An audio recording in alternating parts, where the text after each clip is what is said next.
gets the gate, he's gone for the night. So he will be tossed out of the game, and we'll see what other penalties.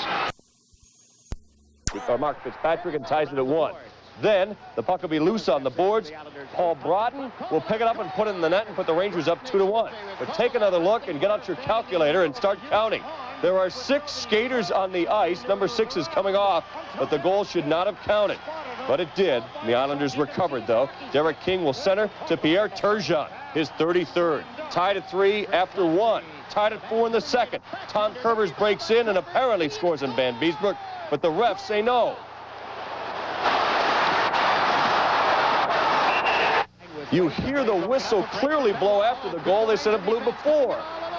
Instead, the goal wasn't counted, and this one didn't either. Benoit Hogue hits the post, and John Van Beesbroek breathes a sigh of relief. The Rangers pull out a tie at 4-all apiece, and they are now 0 for the last 13 on their visits to Nassau Coliseum.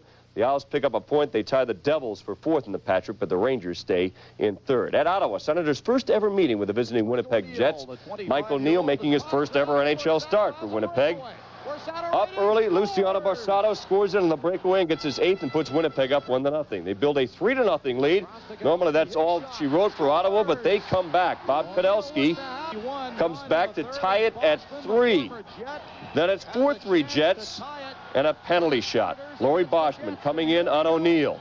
Boschman scores! A little bit of everything in his first NHL game, and that is low point of the evening. It tied the game and sent it to OT. But O'Neill persevered, and his stick-to-itiveness paid off. 22 saves, and his biggest one right there on Mark Freer, and to carry him out of there. What a night. What a way to debut. The Senators get a point. There's another highlight, as they had a chance to move past the Sharks for the NHL's worst record, but 1 point won't do it. But it's big news for them indeed. A couple of Norris Division teams on a roll working their way back met in St. Louis. The Maple Leafs had not lost to the Blues in their last 7 meetings. St. Louis trying to get to 500, needing a win to do so after a slow start this season. Brett Hull taking the hit from Peter Zezel. Blues on board first. Brendan Shanahan, who's been hot lately. The second effort gets it to go with the spin move, and St. Louis up 1-0. Dave Ellett blocked. Nikolai Borchevsky is there for the goal to tie the game at 1. The goalie's impressive as Felix Potvin rejects Brett Hull, and then Shanahan right after that. And at the other side, Curtis Joseph. The glove save, as he had 35 saves in the game. Potvin had 29.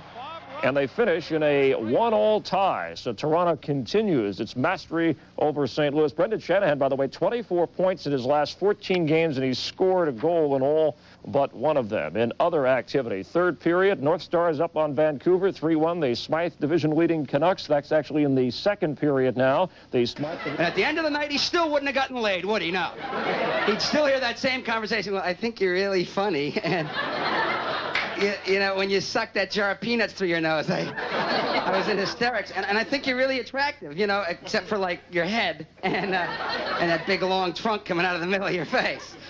What about Walter Hudson, okay? The fattest man in history, okay? He weighed 1,400 pounds by the time he was 29 years old. He spent 7 years in his bedroom because he was too big to fit through the door, okay? Truth, huh? Funny, yes. Attractive, I don't think so, okay? I don't think there was a line of women outside going, how many chins does he have? 18? Oh, my God. I am so hot.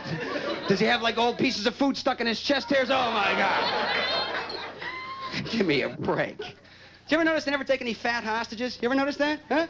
It's always skinny people. It's never the big fat hellholes who could use the time in captivity, you know? You ever see a guy come on and go, I was held hostage for 7 months, but I lost 175 pounds. I look good, I feel good, and I learned self-discipline. No.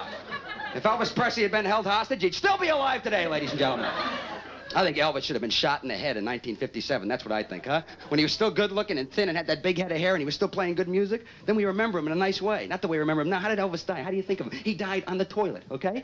He was found in the toilet with his pants around his ankles and his big, fat, hairy, sweaty, king of rock and roll butt exposed to the world and his final piece of princely evidence floating in the toilet behind him, you know? One of his aides had to walk in and go, dang, Elvis is dead. I better flush the toilet. Oh, man, I should have saved that. Could have made some money off of that. That's why I'm glad Jesus died when he did. If Jesus had lived to be 40 years old, he would have ended up like Elvis. Come on.